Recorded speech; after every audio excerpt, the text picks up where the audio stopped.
kita biasakan untuk marah secara metodologis. Rocky Gerung, Anda tidak netral. Maksudnya, ya Anda mesti sama perlakukan Prabowo dengan Jokowi. Oke, saya akan ikuti perintahmu untuk mengkritik Prabowo. Saya netral enggak? Nah, itu baru netral. Saya netral karena you perintah, bukan karena kehendak saya, goblok. Orang netral itu, dia punya ide, punya sikap, uji sikapnya, bukan disuruh orang. Kritik dong seperti Anda kritik Jokowi. Apa yang saya mau kritik? Kalau saya bilang, kalau saya mau kritik Prabowo sama seperti saya kritik Jokowi, maka seluruh kualitas Jokowi ada pada Prabowo. Baru itu fair. Anda kritik Jokowi bertahun-tahun, sekarang Prabowo udah 2 tahun Anda nggak kritik.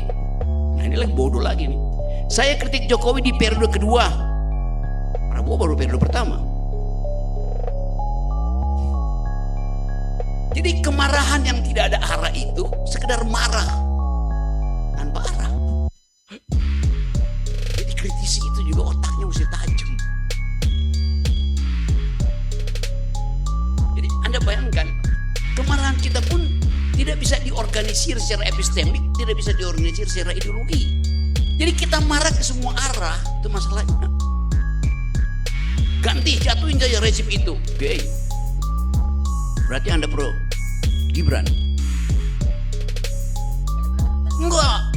Anda bilang semua satu paket rezim mau diganti.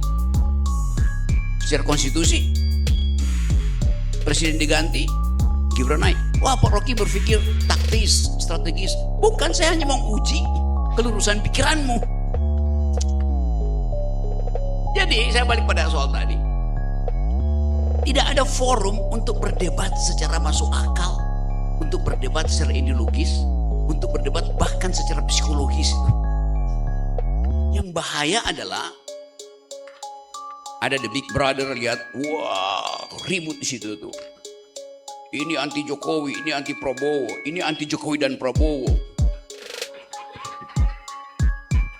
Deep state global membaca itu. Jadi kita tidak tahu sebetulnya arah kritik kita kemana. Pak Rocky bilang kan the beginning of the end. Kita setuju the beginning of. Ya ada hal yang belum saya ucapin, ya udah simpulkan. The beginning of the end penting, lebih penting lagi the beginning after the end. 2 hari setelah rezim jatuh, you mau ngapain?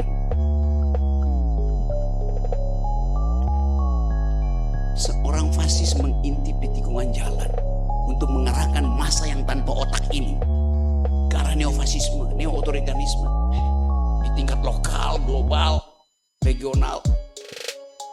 Bung Karno membaca peta dunia sehingga kalau dia dicaci maki hari ini nggak ada kontekstualnya. Oh, dia tahu peta dunia waktu itu kok. Dia jadi otoriter, dia tahu rakyat kita masih feodal. Kita kasih analisis, bukan pembenaran.